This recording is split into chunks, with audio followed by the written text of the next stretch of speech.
Kolkata medical কলেজের junior ডাক্তাররাও আজ সকাল থেকে কর্মবিরতিতে সামিল হয়েছেন। এই ঘটনার পূর্ণাঙ্গ তদন্ত এবং দোষীদের দৃষ্টান্তমূলক শাস্তির দাবি জানিয়েছেন তারা।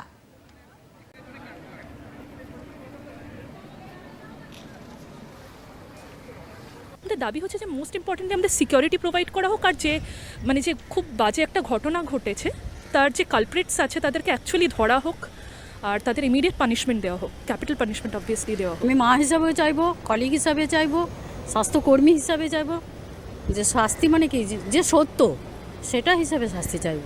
বিচারটা যেন প্রহসনে না দাঁড়ায়, বিচার ব্যবস্থাটা যেন প্রহসন না হয়। আমাদের যে নাইট ডিউটিগুলো পড়ছে, তো সেখানেও এখন আমাদের যে ভয় লাগে যে কখনো কোথাও কিছু হয়ে যায় কি না, তো স্বাভাবিক ভয় লাগছে।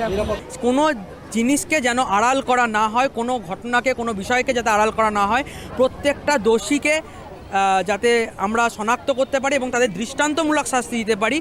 একই সঙ্গে আমাদের কর্মক্ষেত্রে পুরুষ মহিলা নির্বিশেষে সকলের নিরাপত্তা যেন সুনিশ্চিত করা হয়।